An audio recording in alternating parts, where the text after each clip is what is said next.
నిజామాబాద్ జిల్లా బోధన్ మండలంలో ఓ పావురం కలకలం రేపింది. భవానీపేట గ్రామంలో బాలుడికి పావురం దొరికింది. అయితే దాని కాలికి కోడ్ రింగ్ ఉండడంతో గూఢాచారి పావురం అంటూ ప్రచారం జరుగుతోంది. దీంతో స్థానికులు ఆందోళన చెందారు.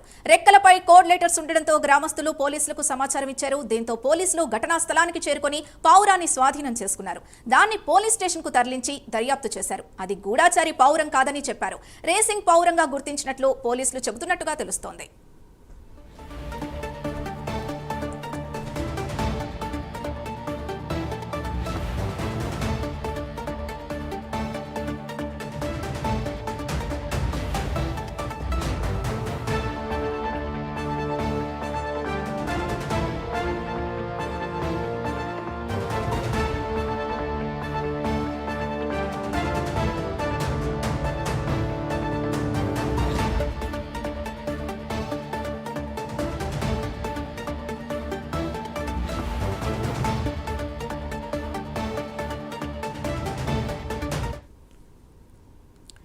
నిజామాబాద్ జిల్లా బోధన్ మండలంలో ఓ పావురం కలకలం రేపింది. భవానీపేట గ్రామంలో బాలుడికి పావురం దొరికింది.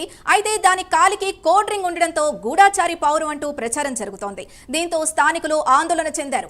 రెక్కలపై కోడ్ లెటర్స్ ఉండడంతో గ్రామస్తులు పోలీసులకు సమాచారం ఇచ్చారు. దీంతో పోలీసులు ఘటనా స్థలానికి చేరుకొని పావురాన్ని స్వాధీనం చేసుకున్నారు. దాన్ని పోలీస్ స్టేషన్ కు తరలించి దర్యాప్తు చేశారు. అది గూఢాచారి పావురం కాదని చెప్పారు. రేసింగ్ పావురంగా గుర్తించినట్లు పోలీసులు చెబుతున్నట్టుగా తెలుస్తోంది.